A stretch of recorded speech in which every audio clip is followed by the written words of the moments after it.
El sonido más peligroso de la Segunda Guerra Mundial no era el de una bomba cayendo, era este, el latido de la máquina Enigma, un lenguaje indescifrable que nos robaba los días.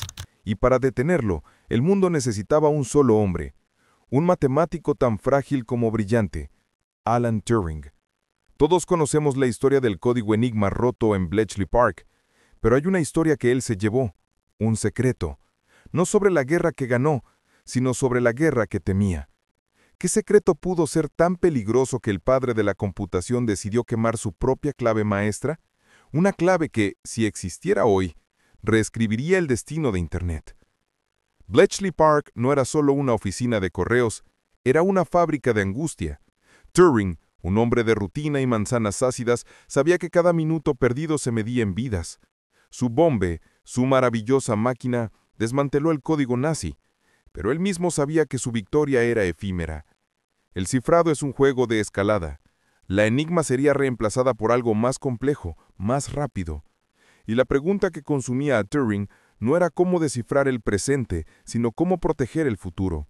Su equipo, obsesionado con la seguridad absoluta, experimentó con una clave de cifrado de respaldo, un código de Dios como lo llamaban en broma. Los archivos dicen que, al finalizar la guerra, la clave fue desmantelada y destruida, junto con su existencia. Una medida de precaución. Turing, consciente del poder absoluto de ese lenguaje, no podía permitir que cayera en manos equivocadas, o en manos demasiado ambiciosas. Él no solo temía al enemigo, temía al yo del mañana. El tiempo pasó. Turing fue perseguido por la sociedad que había salvado. Su historia personal es una herida abierta, pero en el olvido, un eco. En 2018, un equipo de criptógrafos en la Universidad de Bristol trabajaba en la optimización de algoritmos de postcuántico. Estaban lidiando con el ruido, el cifrado blanco, y fue allí donde encontraron la anomalía, un patrón matemático que no debería existir en nuestros sistemas actuales. Lo llamaron el patrón M. Era una huella, una firma tan compleja que desafiaba la lógica moderna. La clave de cifrado actual utiliza lo que llamamos el factor, un número primo. El patrón M no dependía de eso, dependía de la estructura del tiempo mismo. La conexión fue hecha por un historiador de la computación. Él recordó un fragmento de una carta de Turing a un colega. Hemos encontrado un lenguaje que se pliega sobre sí mismo, sin necesidad de primos, solo de memoria. Lo que el equipo de Bristol había encontrado no era el código de Turing, sino la sombra de su idea. Una arquitectura de seguridad que no buscaba la complejidad matemática, sino la sencillez radical. Si esta sombra era real, significaba que la clave original, el código de Dios, podría aún estar oculta en algún lugar que no fuera digital, en algo físico. Si no está en el chip, ¿dónde está el código? La respuesta nos lleva de vuelta al hombre, a su jardín, a su obsesión por los códigos naturales. Turing no era solo un matemático, era un biólogo amateur. Amaba las formas, las flores, la forma en que la naturaleza cifra su propia información. Su clave, la que quemó, no era un texto, era una estructura, un patrón de crecimiento.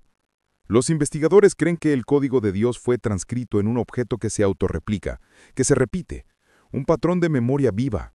Quizás un viejo cuaderno de notas de jardinería, quizás un mueble de su casa que siguió un patrón preciso al ser construido. Algo que pasa por alto, que está siempre a la vista pero jamás es visto. Lo aterrador es que este código no solo sería el cifrado perfecto, sería el descifrado perfecto.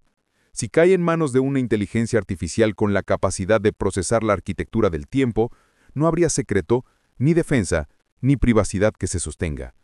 Un arma diseñada para proteger la verdad de los nazis se convierte en un riesgo para la humanidad si es liberada en la era digital. Su última acción no fue salvar el presente, sino proteger nuestro futuro de su propio genio. Alan Turing murió solo y en la sombra, obligado al silencio por una sociedad que no entendió el alcance de su mente. Pero su secreto final nos habla hoy más fuerte que cualquier discurso.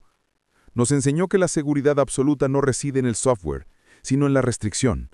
Nos mostró que la verdadera amenaza no es el código indescifrable, sino la ambición sin control que busca descifrar todo. Él quemó la llave, pero el cofre sigue ahí.